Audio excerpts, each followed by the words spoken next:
In a dorm room of the most prestigious technology institute in the world, two roommates are working tirelessly on a project that they both don't think will come true. "It's not going to happen," Teddy said, looking at the giant thing covered in a sheet on their desk. "It's going to happen," Jacob said, looking at the same thing with absolute, unquestioning belief. Teddy sighed. "Dude, we haven't slept for 3 days. Can we just—" "No," Jacob said. He entered another command on his computer. Suddenly, the sheet fell away, and an arm stuck up from under the sheet. A metallic arm beaded with muscle. Teddy and Jacob looked at the arm, then looked at each other. "We're going to be so rich," Teddy said. But Jacob was looking at the arm with an almost religious awe. He couldn't even respond. His eyes filled with tears. "We did it," Jacob said. "We created a superhero." Teddy and Jacob worked tirelessly on their commands. "Okay, first flight activated," Teddy said. 3, 2, can I press it? Jacob said, looking at the button. "Sure, man," Teddy said, touching Jacob's arm. "But after we do this, we need to sell it to—" Yeah, Jacob said. "I know." "No, seriously," Teddy said. "I'm over $20,000 in debt for this guy, and we need to sell him, otherwise we—" "Is all you think about money?" Jacob said. "Come on, let's try it." They pressed the button. In the middle of a field, a metallic superhero with a white bed sheet for a cape put his arms up, ready to fly. He flew into the air, putting his arms out high above. "No way," Teddy said. "Let's make him do something cool." He pressed a command. The superhero made muscles at the world, and Jacob and Teddy looked at each other. "We can sell him for even more," Teddy said. "All right, let me call Ring Laboratories and—" "Wait," Jacob said, looking at the superhero flying above the ground. "Do you know what we did here?" Jacob said. "We created something that—" "I know," Teddy said. "But dude, we need to sell him or—" "Wait a second," Jacob said. "What if we have him stop a couple of crimes first?" "Crimes? Are you crazy? He barely works as is," Teddy said. "No, think about it," Jacob said. "If we can get him to stop just one supervillain, we can sell him for like 100x what we're asking." "Okay," Teddy said. "Fine." Teddy and Jacob stood next to the giant, hulking superhero robot as they looked for crimes at a police scanner. "I can't find anything," Teddy said. "Dude, we just gotta sell him or—" "Just keep looking," Jacob said. "Please."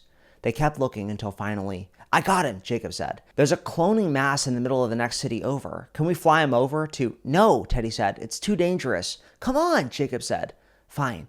How are we gonna get here?" The superhero grabbed Teddy and Jacob in its arms. "You're insane," Teddy said. "Come on," Jacob said, entering the commands on his console.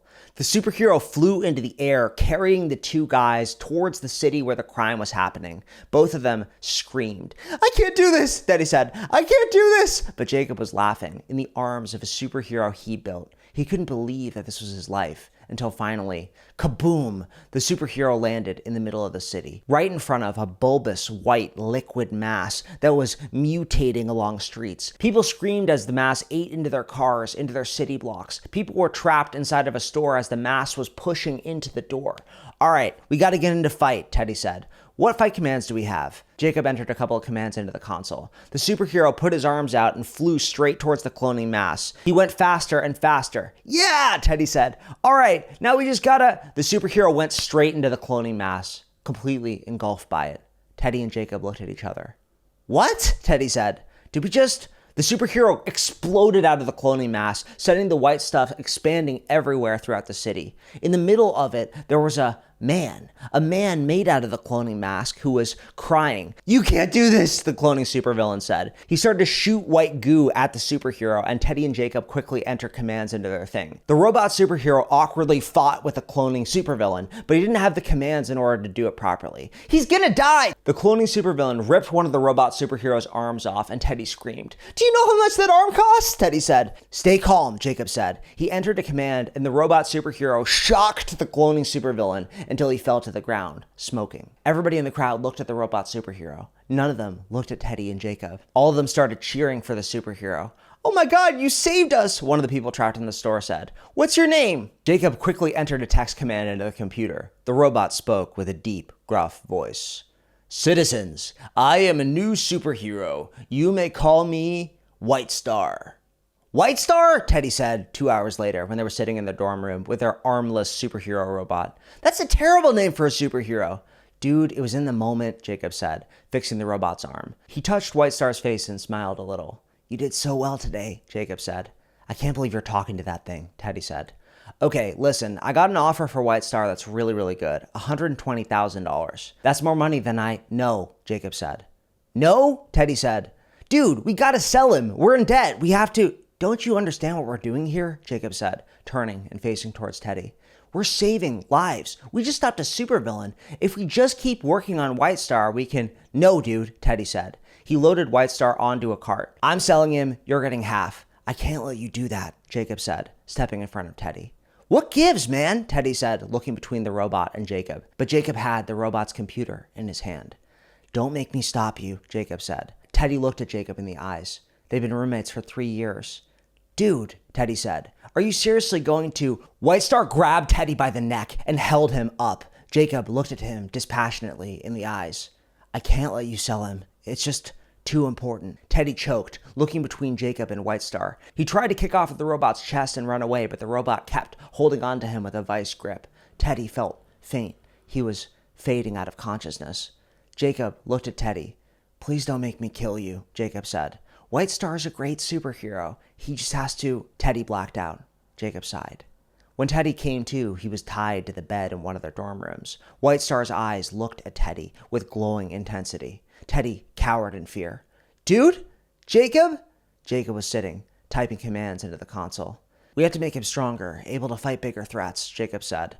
We have to. Dude, Teddy said. You just turned our robot against me. Are you completely insane? Jacob looked at Teddy and sighed. He's about to develop consciousness. Look. He pressed a key on his computer and White Star suddenly shook his head. He touched his face and looked between Teddy and Jacob. Generalized intelligence, White Star said. Oh, God. He fell to his knees. Jacob smiled and touched White Star's shoulder. Welcome to the world, White Star. You're a superhero. You're here to help innocent people and protect them against superpowered threats. White Star nodded, seemingly understanding, with his rudimentary intelligence. Super-powered threats, White Star said. I understand.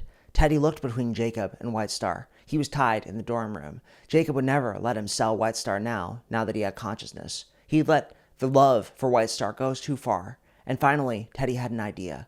An awful idea. White Star, Teddy said. Jacob and White Star turned towards him. He's holding me against my will. Protect me. White Star looked between Jacob and Teddy. Jacob shook his head. He tried to enter a command on his computer, but White Star smashed the computer. He untied Teddy from the dorm room bed. Jacob screamed in pain, trying to put his computer back together, but White Star just looked down on him with pity. What are you doing? Jacob said. You just want to sell him? He's an amazing invention. We have to. No, Teddy said.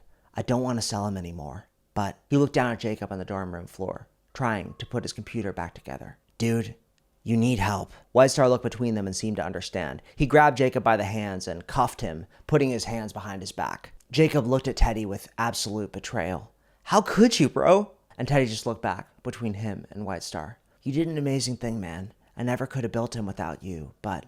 He sighed, looking at Jacob. I'm just trying to stop you from doing something that you regret. Seeing Jacob in the back of the police car being driven away, Teddy stood next to White Star. Did I do the right thing? Teddy said.